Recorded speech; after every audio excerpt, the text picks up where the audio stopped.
दोस्तों नमस्कार।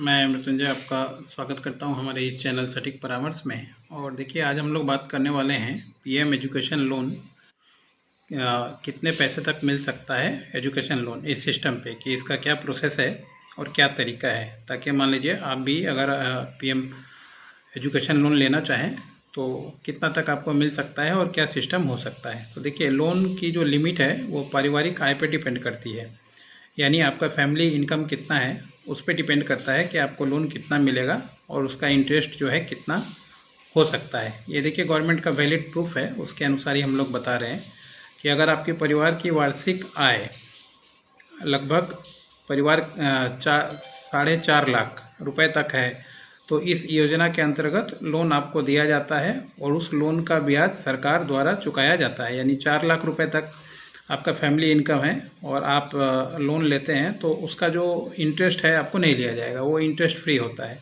और दूसरा कौन सा है, देखिए, अगर आपका फैमिली का 8 लाख रुपए तक पारिवारिक आय है तो आपको 10 लाख रुपए तक का लोन गवर्नमेंट जो है वो देती है और उस पर जो गवर्नमेंट इंटरेस्ट लेती है 3% ब्याज देना होता है। और बैंक छात्रों की योग्यता, कोर्स और स्थान और लागत के अनुसार लोन अमाउंट निर्धारित करती है। यानी आप कहाँ पढ़ाई कर रहे हैं ये भी थोड़ा डिपेंड करता है, कौन से कॉलेज में है, उसका फीस स्ट्रक्चर क्या है, वो कॉलेज एफिलिएटेड है कि नहीं है, ये सारा कुछ देखा जाता है। AICTE अप्रूव्ड है कि नहीं है। और मान लीजिए पासिंग होने के बाद, क्योंकि मान लीजिए ये जो लोन का ब्याज या जो होता है ये पास आउट होने के बाद चालू होता है EMI। तो जैसे ही आप पास आउट होते हैं तो पता चला कि आपको नौकरी मिले ना मिले, ये सब चीज़ें भी थोड़ी देखी जाती है, ट्रैक रिकॉर्ड कि कॉलेज का ट्रैक रिकॉर्ड क्या है, ताकि मान लीजिए जो पैसा है वो सेफ रखा जाए। और ये गवर्नमेंट का पैसा है, बहुत सारी स्कीम के अंडर में दिया जाता है। पता नहीं गवर्नमेंट का कोई इंश्योरेंस वगैरह रहता होगा कि नहीं रहता होगा, ये नहीं पता, मगर स्टूडेंट चाहे तो इसको 3 साल 5 साल में जो है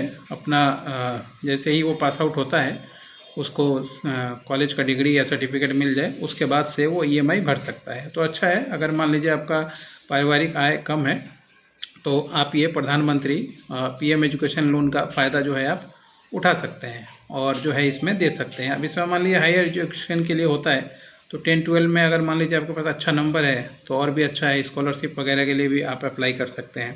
सिस्टम होता है, सिस्टम से जाएंगे, डॉक्यूमेंटेशन लगेगा, इनकम प्रूफ लगेगा, आय जो आपका 4 लाख से 10 लाख इनकम है उसका प्रूफ लगता है, फिर से जिसको आय प्रमाण पत्र भी बोलते हैं, आपका रेसिडेंशियल भी लगता है, Aadhaar card, PAN card, current saving account, ये सब डिटेल्स लगता है, तब जाकर मान लीजिए ये सिस्टम तैयार होता है। तो आपको भी अगर लोन लेना है तो बहुत सारे बैंक हैं जो इस स्कीम के अंडर में हैं, जैसे मान लीजिए PNB हो गया, SBI हो गया, कैनरा बैंक हो गया, बैंक ऑफ बड़ौदा हो गया, ये सब कुछ ऐसे बैंक हैं जो हमेशा लोन प्रोवाइड करते हैं और ये सरकारी बैंक हैं ज़्यादातर।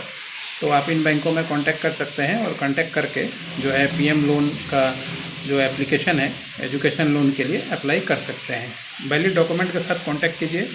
पहले जो इनकम प्रूफ है उसको अपना देख लीजिए और जो इनकम प्रूफ मांगा जाता है उसके लिए अगर आय प्रमाण पत्र, दस्तावेज वगैरह DM वगैरह से, SDM से जो बनता है ब्लॉक में, अगर वो सब बनवा लिख के पहले ही रखेंगे तो आपके लिए ज़्यादा अच्छा होगा। सरकारी नियम कानून और सरकारी योजनाओं से रिलेटेड हम लोग हमेशा चीज़ें बनाते रहते हैं, वीडियोस बनाते रहते हैं, तो आप हमारे चैनल को फॉलो कीजिएगा। इसी तरीके का जो वीडियोस है आपको मिलता रहेगा। आज के लिए इतना ही, धन्यवाद।